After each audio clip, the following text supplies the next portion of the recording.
उस भाई से कहना चाहती हूँ, किस्मत अच्छी है हमारी कि देश का प्रधान सेवक नरेंद्र मोदी है, वरना कांग्रेस की चलती तो उन्होंने तो कोर्ट में दस्तावेज लिखकर दे दिया था कि भगवान राम का कोई अस्तित्व ही नहीं। जब शंखनाद हो युद्ध का, तब इस बात से योद्धा गौरवान्वित होता है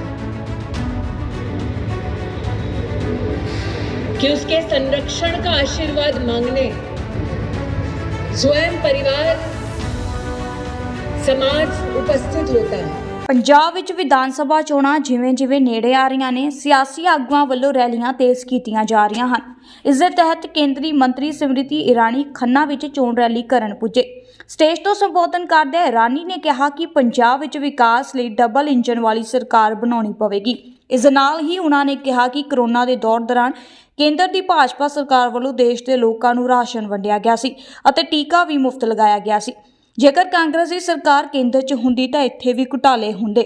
ਸਮ੍ਰਿਤੀ ਇਰਾਨੀ ਨੇ 84 ਦੇ ਦੰਗਾ ਪੀੜਤਾਂ ਨੂੰ ਇਨਸਾਫ ਦਿਵਾਉਣ ਅਤੇ ਦੰਗਿਆਂ 'ਚ ਸ਼ਾਮਲ ਦੋਸ਼ੀਆਂ ਨੂੰ ਸੁਰੱਖਿਆ ਦੇਣ ਸਮੇਤ ਕਾਂਗਰਸ ਦੇ 60 ਸਾਲਾਂ ਦੇ ਕਾਰਜਕਾਲਾਂ ਤੇ ਕਈ ਸਵਾਲ ਖੜੇ ਕਰਦਿਆਂ ਕਿਹਾ ਕਿ ਭਾਜਪਾ ਸਾਰੇ ਧਰਮਾਂ ਦਾ ਸਤਿਕਾਰ ਕਰਦੀ ਹੈ। जब शंखनाद हो युद्ध का, तब इस बात से योद्धा गौरवान्वित होता है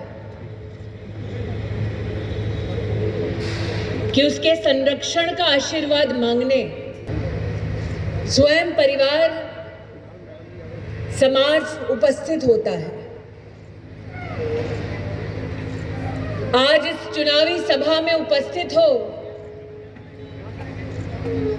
आप सबने गुरप्रीत जी के लिए आशीर्वाद का जो संकेत दिया है, उस संकेत को देख इस बात का विश्वास है कि ये नागरिक 20 तारीख को पोलिंग बूथ पर जाएंगे, कमल का बटन दबाएंगे और गुरप्रीत जी को जिताएंगे। एक आनंदित भाई जय श्री राम के नारे दे रहा है, जय घोष कर रहा है। उस भाई से कहना चाहती हूँ, किस्मत अच्छी है हमारी कि देश का प्रधान सेवक नरेंद्र मोदी है, वरना कांग्रेस की चलती तो उन्होंने तो कोर्ट में दस्तावेज लिखकर दे दिया था कि भगवान राम का कोई अस्तित्व ही नहीं। लेकिन भगवान की भी लीला निराली है। कांग्रेस के जिस खानदान ने कोर्ट में अर्जी दी है लिखकर कि भगवान का कोई अस्तित्व नहीं है, राम का कोई अस्तित्व नहीं है, आज उन्हीं का बेटा मंदिर मंदिर घूम रहा है कोर्ट पे जनेऊ पहनकर।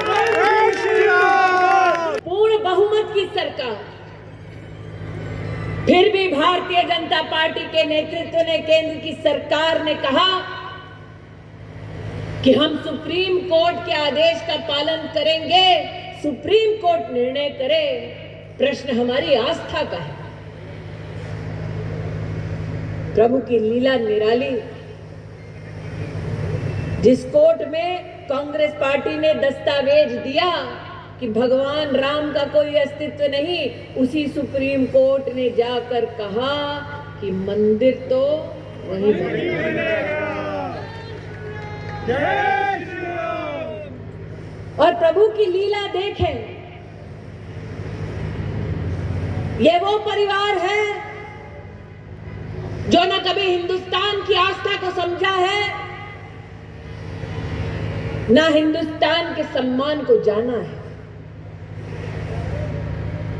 कोरोना की महामारी में एक तरफ गरीब को मुफ्त का अनाज मिल रहा था, दूसरी तरफ हर परिवार वैक्सीन की मुफ्त डोज पाकर सुरक्षित हो रहा था, तीसरी तरफ प्रधान सेवक के हाथों राम मंदिर के निर्माण का भव्य कार्यक्रम शुरू हुआ। लेकिन जब बात हिंदुस्तान में आस्था की आती है, तब गुरुओं को कौन भूल सकता है। सिख समुदाय ने वर्षों वर्ष विश्व भर से एक ही इच्छा जताई कि हम गुरुओं के आशीर्वाद से समाज में अपने देश, अपने परिवार का नाम रोशन कर पाए हैं, लेकिन दरबार साहब में हम विदेश से डोनेशन नहीं दे पाते क्योंकि FCRA का रजिस्ट्रेशन नहीं। नरेंद्र भाई ने आस्था के इस विषय को, इस सेवा को समझा और भारत सरकार ने भारत के इतिहास में पहली बार FCRA का रजिस्ट्रेशन, उसकी परमिशन दरबार साहब जी के लिए दी।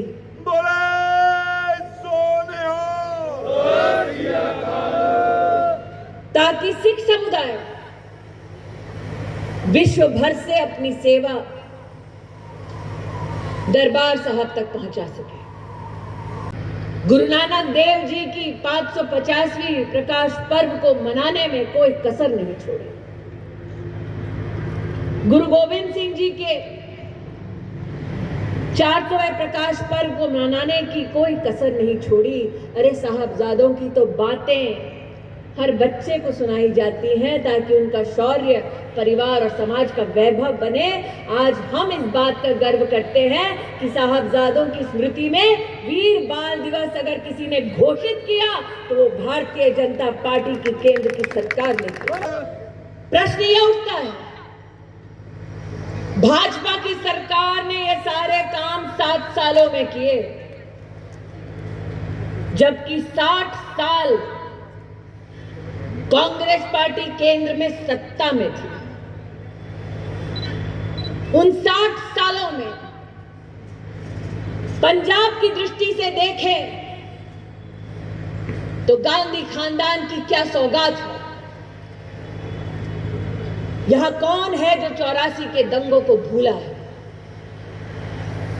30 साल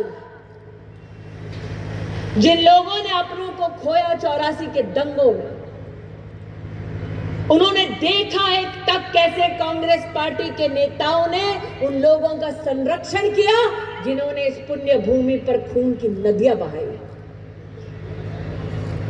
भारतीय जनता पार्टी ने जनता को वचन दिया था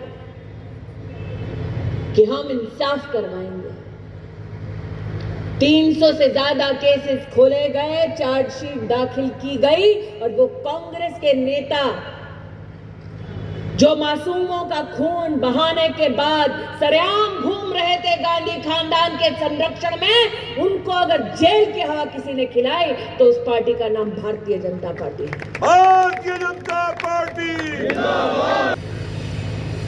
आज सवाल कांग्रेस पार्टी से ये उठता है, सत्ता जब तुम्हारे पास थी, तुमने मासूमों का खून क्यों बहाया? सत्ता जब तुम्हारे पास थी, तुमने मासूमों को इंसाफ क्यों नहीं दिलाया? सत्ता जब तुम्हारे पास थी, तो जिन लोगों ने मासूमों को मौत के घाट उतारा, तुमने उनको नेता क्यों बनाया? सवाल कांग्रेस पार्टी के लिए कई है।